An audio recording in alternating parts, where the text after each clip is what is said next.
What do we love the most?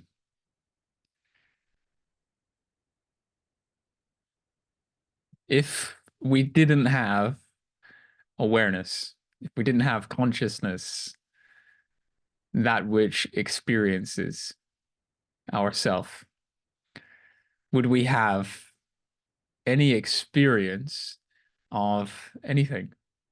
Like the beauty of a landscape, gorgeous music, delicious food, pleasurable sensations, intelligent thoughts, sweet emotions.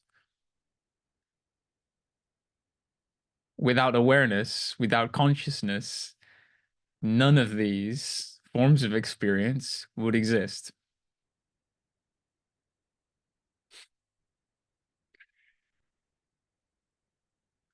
So all of these pleasures and joys of our human experience are dependent upon one essential experience, that is consciousness itself.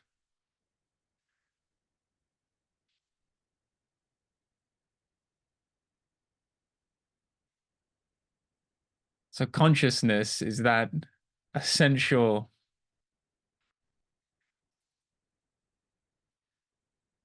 presence that we can derive enjoyment from, that we do derive enjoyment from, that is in fact enjoyment itself. Because all of these temporary forms of experience come and go, yet consciousness remains and is the only possible source of unconditional enjoyment.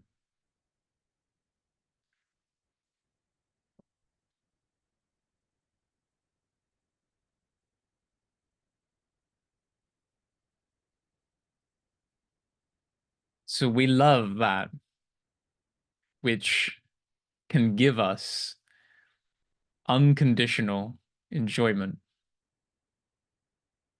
Indeed, we love the forms of experience that come and go, but we love them not for their own sake. We love them because they are an expression of the fundamental enjoyment we are to ourself as consciousness. Consciousness, ourself, enjoys itself, loves itself by itself. And these forms of experience that well up and are enjoyed by us are made of this enjoyment that consciousness is of itself.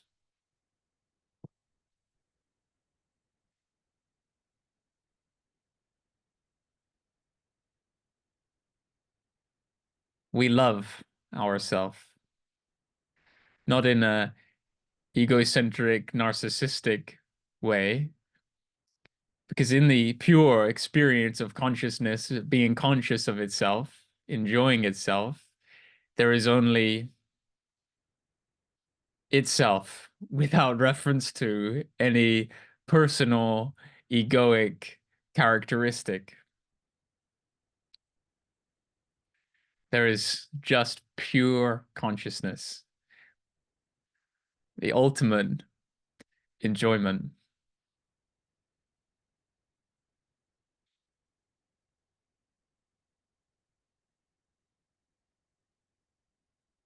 So, what if it seems that our current experience is not enjoyable? That consciousness is boring, dull, it needs spicing up, or that the content of our experience is dull, boring, and lacking the richness of enjoyment. Well, my invitation would be to go to this experience of consciousness as consciousness and experience that consciousness is without any reference to thinking, without any reference to concepts. Consciousness is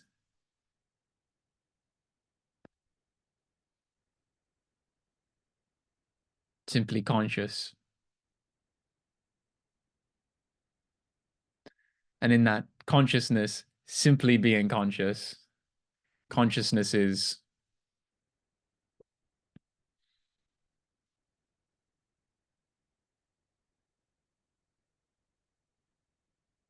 what it is, which is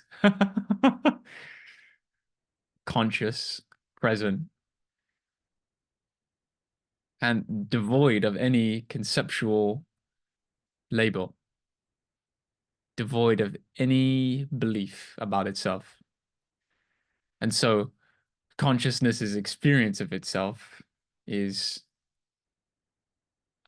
not limited by conceptual information, such as the idea of lack, the idea of being boring, the idea of being dull,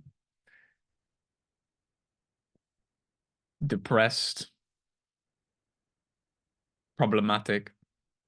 Any label that you can name is not present intrinsically in consciousness's essential consciousness of itself.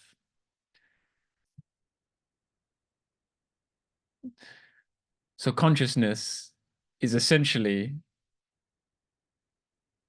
not describable, not definable in terms of thought or in terms of anything that appears.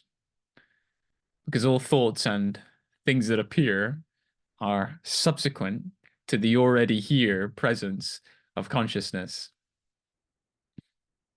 So consciousness is not a thought. Thoughts can only describe thoughts or define thoughts.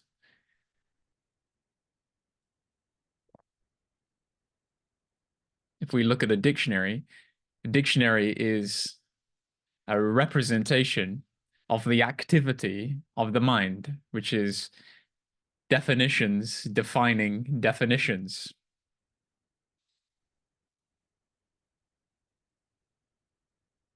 So see yourself as the witness of the dictionary of the mind, as the consciousness that perceives the dictionary of the mind, and know that consciousness is independent of the dictionary of the mind. Any definition that we look at in the dictionary of the mind does not pertain to the consciousness that perceives that dictionary of the mind. Consciousness is independent.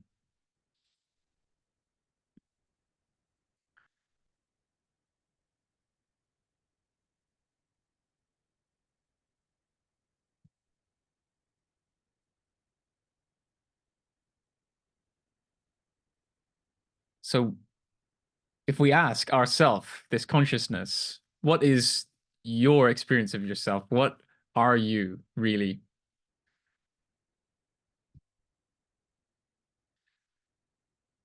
We're asking ourselves, what am I? We've left aside the entire dictionary of thought. So we see that any definition that comes up is not true of what we essentially are. So we experience ourselves in that silence of consciousness being conscious of consciousness. And in that experience,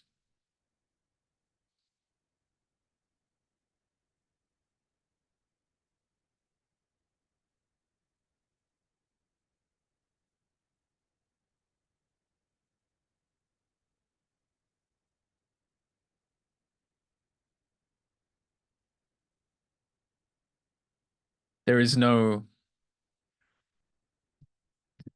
separation between consciousness and itself. There's no distinction between a subject and an object. Consciousness is itself irresistibly. And that is love. Consciousness is love. Consciousness loves itself by itself, by nature. So what we love the most, we being consciousness, is consciousness. We consciousness loves itself.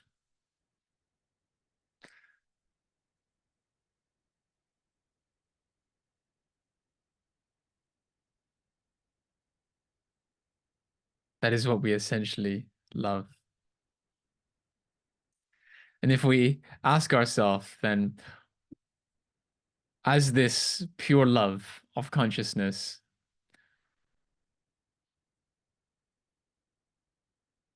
what is the content of experience to this pure loving consciousness? Well, as this love of consciousness perceives the content of experience, it perceives from this love. So it only sees this love. It sees this love as everything.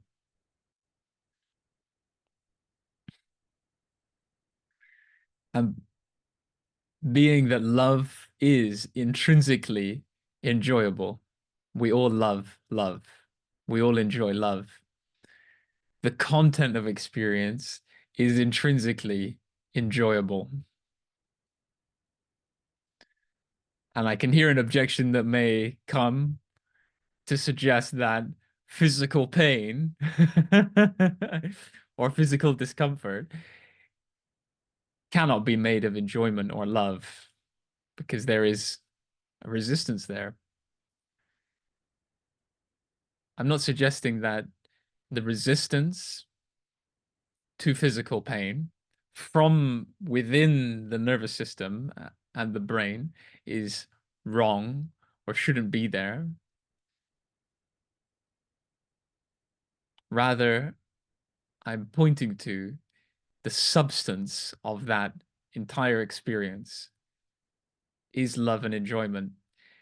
And the resistance to the physical pain, which may come as a thought, I don't want to have this physical pain, which is an absolutely appropriate and natural response to physical pain, is all made of the love and enjoyment, the reality, consciousness is for itself. That consciousness sees that form of experience from itself as love and enjoyment and enjoys the physical pain.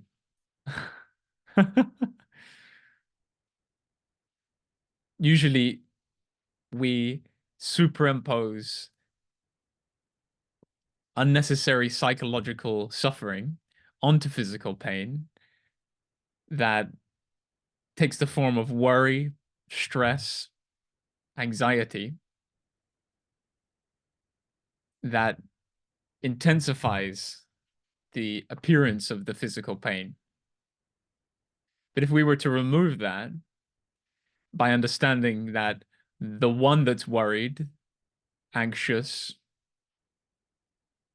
or stressed is an imaginary self and is not the real self that we are as consciousness, we can experience our real self, consciousness, as this love and enjoyment of itself and experience the physical pain as what it is. A sensation, a strange sensation appearing to consciousness, to this enjoyment.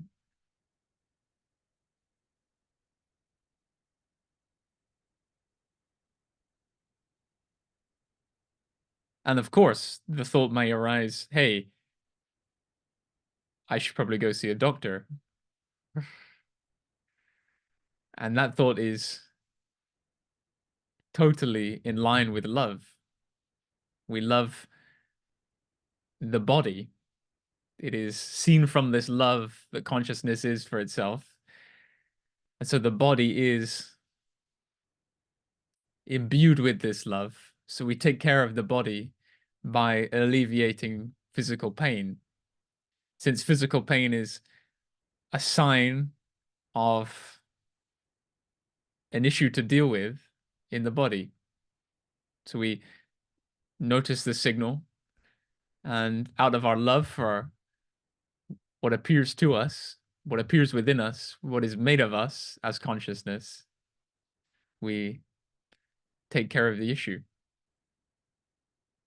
But we need not add the worry, anxiety, or stress. For those only arise on behalf of an imaginary entity, not our real self as this purely loving consciousness that enjoys itself.